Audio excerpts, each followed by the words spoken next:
丹尼斯，1978。有一个目击者看到了他最后的样子：一个女孩独自站在路口中间，先看了看左边，又看了看右边，然后回头看了看身后。她的表情很不安，好像感觉到了什么不对劲。然后她转过身，朝来的方向走了几步。从那以后，就再也没有人活着见过她。她叫丹尼斯，13岁。那天晚上，她只是出门去买一瓶可乐。这是1978年的澳大利亚墨尔本，快50年了，凶手至今没有找到。但这个案子里留下了4条从未被解开的线索：一个说谎的店主，一个神秘的无线电联系人，一个街头出现的陌生年轻男子，和一辆深棕色的小车。今天，我们一条一条来看。姐姐叫丹尼斯·盖尔·麦格雷戈，13岁；妹妹叫莎伦，11岁。他们和母亲以及另外2个兄弟姐妹住在墨尔本北部帕斯科维尔的贝尔街。丹尼斯在当地同龄人中很受欢迎，经常和朋友去布罗德梅多斯的一家游乐场玩，是一个非常典型的青少年。那天傍晚6点1刻左右，2姐妹从家里出发，走路去贝尔街上的一家汉堡店买外卖。到了之后，丹尼斯用妈妈给的1张5澳元纸币付了钱。趁等餐的时间，他们去隔壁的牛奶店逛了一圈。丹尼斯买了1盒巧克力牛奶，喝完之后，他们回到汉堡店取了餐，开始往家走。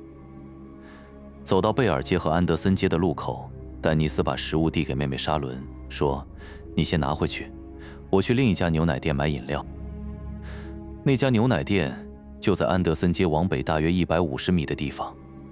莎伦拎着食物继续往家走。晚上7点05分到了家，丹尼斯没有到。妈妈等了一会儿，让莎伦跑回安德森街的牛奶店去找姐姐。莎伦去了，没看到人。妈妈又让她再跑一趟，这次直接问店主有没有见过丹尼斯。店主说今晚没见过他。妈妈开车在附近的街道来回找，查了路边的电话亭，在雨里一条街一条街地开。最终，母女俩去了科堡警察局报案，什么都没找到。第二天上午11点25分，一个公路测量员在墨尔本以北大约45公里的地方，一条叫梅里昂路的乡间土路旁，距离贝弗里奇路大约3公里处，在路边的长草丛里发现了丹尼斯的遗体。他遭到了性侵。凶手用他自己的鞋带试图勒死他，又用鞋带把他的双手绑在背后。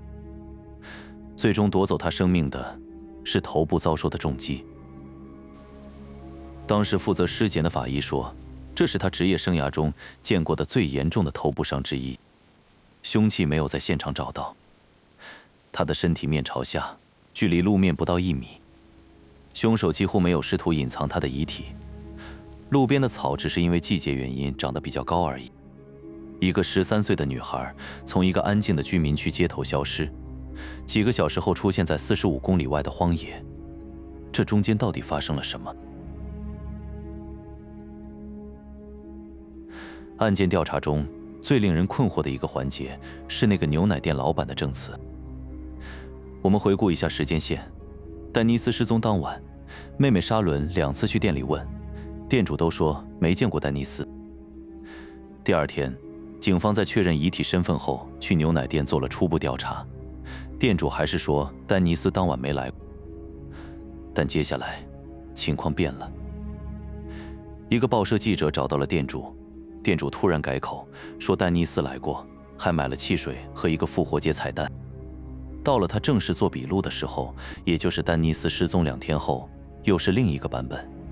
他说他记得丹尼斯大约傍晚6点半来过他的店，他特别提到当时商业电视台的晚间新闻刚开始，以此来确定时间。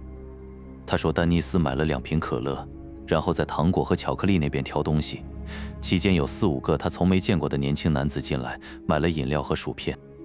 之后，丹尼斯买了一个复活节彩蛋就走了。问题在哪里？6点半的时候，丹尼斯和莎伦还在一起走去汉堡店的路上，他们根本还没有分开。丹尼斯是在将近7点钟才和莎伦分开的。调查人员在案件报告中明确写道，他们不相信店主的说法，因为时间线对不上。更离谱的是，在后来的验尸官听证会上，店主告诉验尸官，他完全不记得警察在案发当晚来找过他，但他之前的笔录里明明提到了这件事。然后他又改口说，是记者先来找他的，还说他当时觉得奇怪，为什么警察还没来。再往后，他又说警察是第二天周三才来的。当那个案发当晚确实去找过他的警探当面质问他的时候，他完全无法解释这些前后矛盾。这个店主到底在隐瞒什么？他是真的记忆混乱，还是有意在撒谎？后来的调查显示，这个店主名叫塞缪尔·希诺特。尽管他的说法漏洞百出，但警方始终没有找到直接证据将他与谋杀联系起来。他是一个关键证人，却提供了整个案子里最不可靠的证词。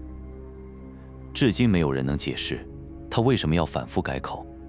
这些矛盾的细节从来没有被媒体完整报道过。案件档案中有一份证词，可能是整个案子里最令人不安的。一个15岁的芭蕾舞学生，当晚7点05分左右，站在安德森街和韦斯特盖特街路口的牛奶店外面，等着上课。他看到一个年轻女孩从贝尔街的方向，沿着安德森街的西侧人行道走过来。女孩走到路口时没有继续走，而是在马路上停了下来。他先看了看左边，又看了看右边，然后回头看了看身后。接着，他转过头来，隔着马路盯着那个芭蕾女孩看了好几秒钟。芭蕾女孩在证词里说，那个女孩的表情看起来非常不安，好像有什么事情不对劲。然后，那个女孩转身，朝贝尔街的方向走回了几步。就在这时，一个骑自行车的男生到了牛奶店门口，分散了芭蕾女孩的注意力。他随后就进去上课了。他再也没有看到那个女孩回到路口。那个女孩始终没有进店买任何东西。芭蕾女孩并不认识丹尼斯，但第二天晚上看到照片后，她说她看到的那个女孩和丹尼斯长得非常像。另外还有一个目击者，看到2个女孩在贝尔街和安德森街路口分开，小的那个拿着食物往家走，大的那个往安德森街北边走。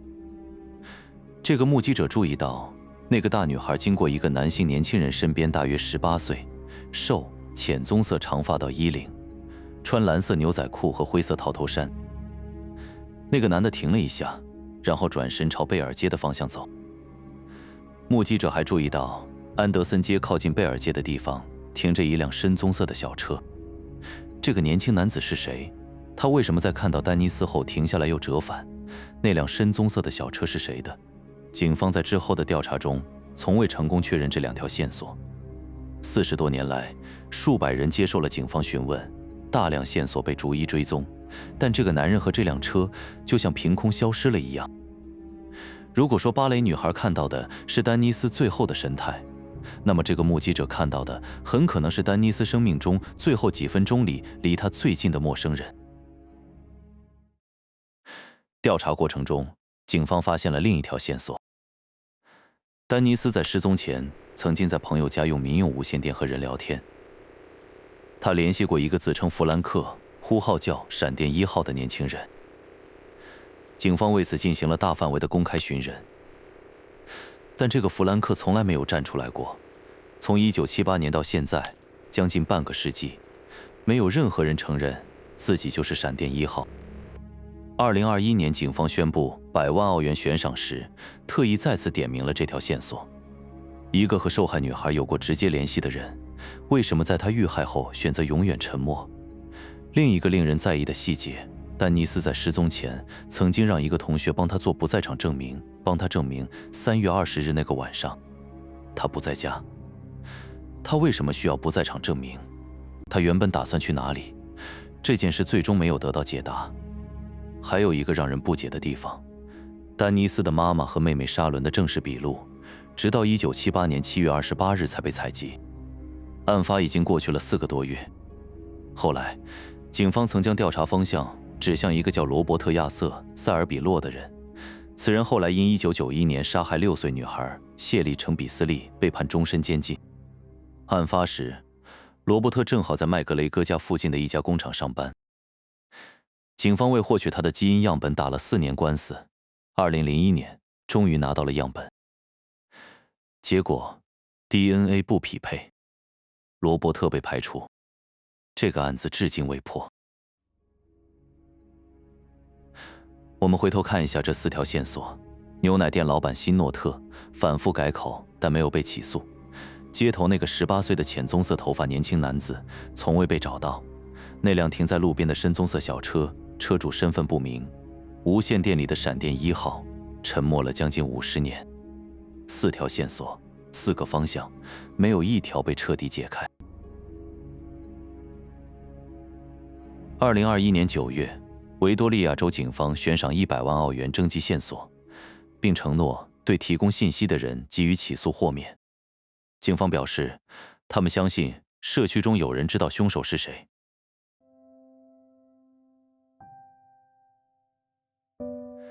丹尼斯的母亲卡梅尔在2000年去世，享年62岁。她到死都不知道是谁杀害了自己的女儿。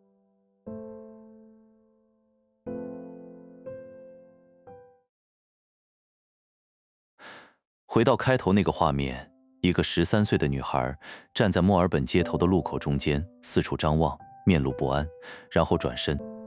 那是1978年3月20日的雨夜。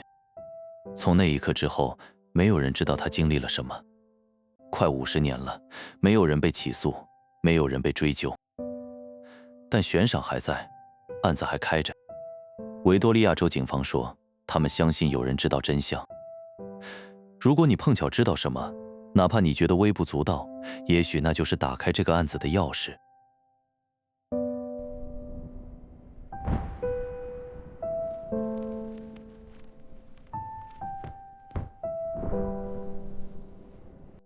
本期视频讲述的是1978年澳大利亚墨尔本发生的真实案件——丹尼斯谋杀案。所有人物、时间、地点、证词细节均来自维多利亚州公开的验尸官档案和警方公开资料。至今，凶手仍然逍遥法外。如果你或你认识的人知道任何与此案相关的信息，无论多么微小，都可以联系澳大利亚 Crime Stoppers 举报热线1800-33300，或访问维多利亚州警方官网提交线索。警方承诺对提供有效信息的人给予起诉豁免和100万澳元悬赏。